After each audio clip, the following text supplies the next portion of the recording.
Will these breakouts repeat their success in 2025? Find out next on Fantasy Baseball Today Express.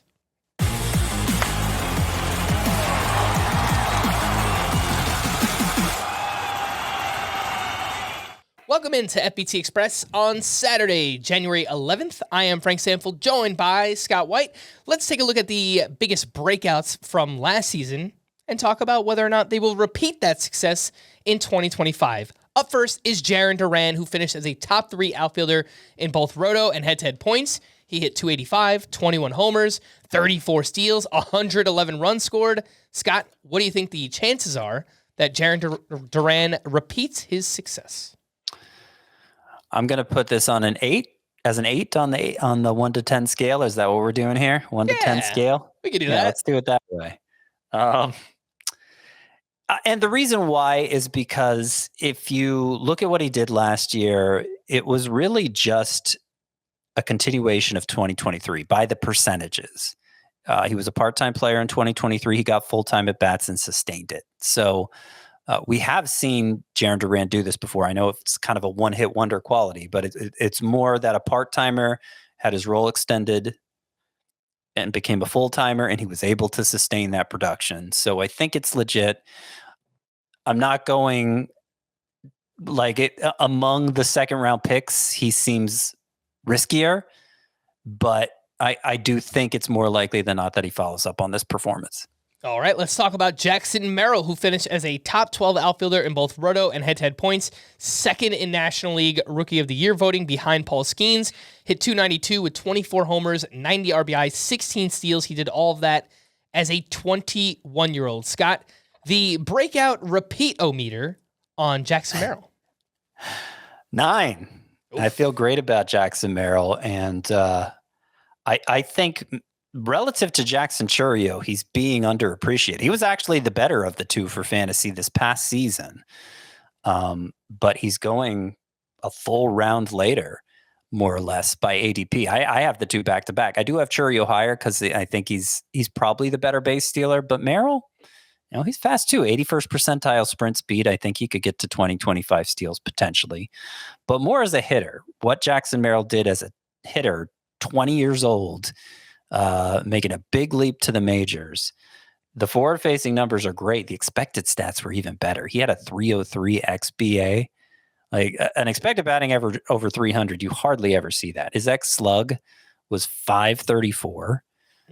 So it by the data, he was even better than he showed. And what he showed was top 25 type production. I think low strikeout rate. There's a lot here that reminds me of Bobby Witt when he was first starting out. All right, Scott, it's time to talk about your boy, Cole Reagans. He finished as a top 15 starter in both roto and head-to-head points. He made 32 starts with a 3.14 ERA, a 1.14 whip, nearly 11 strikeouts per 9. Scott, the breakout repeat-o-meter for Cole Reagans.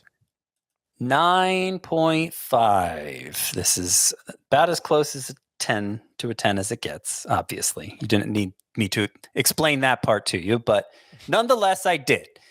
And I would say that there's a very clear top 7 at starting pitcher, and I include Reagans in it. It's a different top 7 than what ADP shows, but to me, very clear, safe group of aces. Reagans is in it. The reason I don't go all the way to 10 is because there was this weird dip in velocity over his final 15 starts. It didn't affect his performance. 3.26 ERA, 1.13 whip, 10.5 K per 9 during that stretch. But it was a big enough drop that it strikes me as a sort of a red flag, especially from a player who first entered the fantasy discussion because of a big velocity increase. So because it didn't affect Reagan's performance, I'm kind of just willing to dismiss it. It was just kind of an oddball thing that happened. But it is in the back of my mind, and I'll certainly make much more of it if things go wrong for Reagan's this upcoming season. All right, let's take a quick break. We'll be back right after this.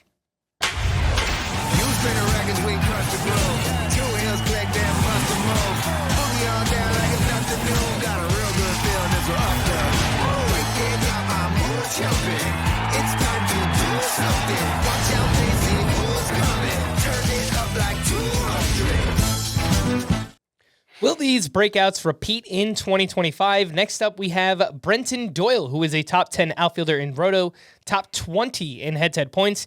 He was one of 10 players to go 20-30. He had 23 homers, 30 steals. He dropped his strikeout rate tremendously. He's an amazing defender. Scott, what do you think of Brenton Doyle, the breakout repeat-o-meter for him? I'm going to give you some lower scores now. I'm going 6 here for Brenton Doyle. I actually do have him on my Busts 1.0, which is going to be out this upcoming week.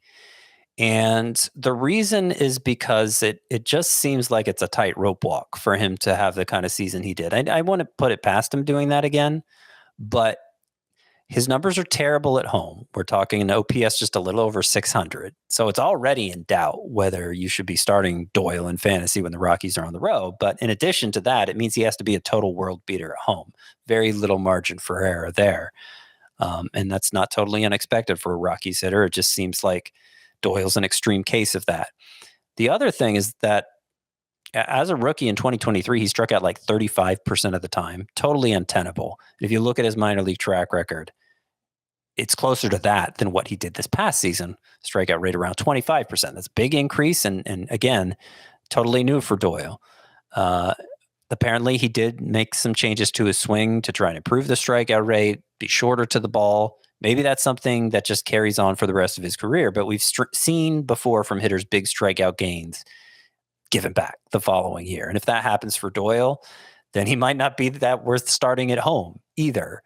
So, again, I don't think that's the most likely scenario for him, but it's a likely enough scenario that he's among those that I'm more worried about on this list.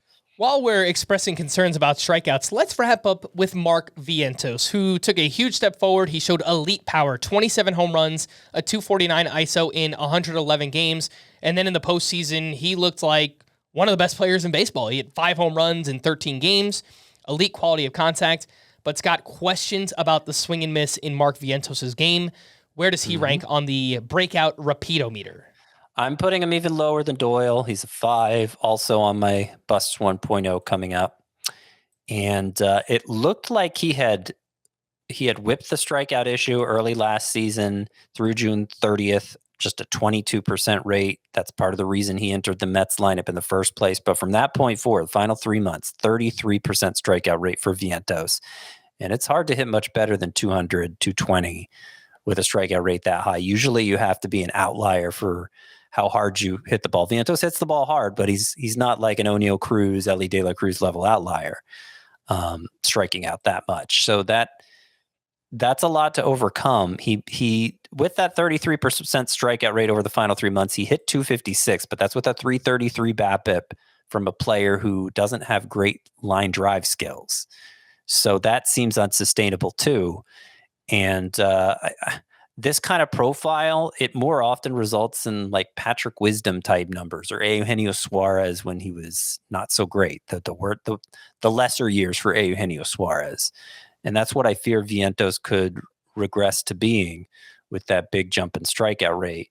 And then, the Mets still have Brett Beatty around. They have Ronnie Mauricio coming back from a torn ACL. They have alternatives if Vientos does drop off. So that's another thing you have to worry about with him. All right, for more extensive fantasy baseball coverage, listen to our full-length podcast, Fantasy Baseball Today, on Spotify, Apple Podcasts, or anywhere else podcasts are found. Thanks for listening to Fantasy Baseball Today Express, and we will be back again next week. Bye-bye.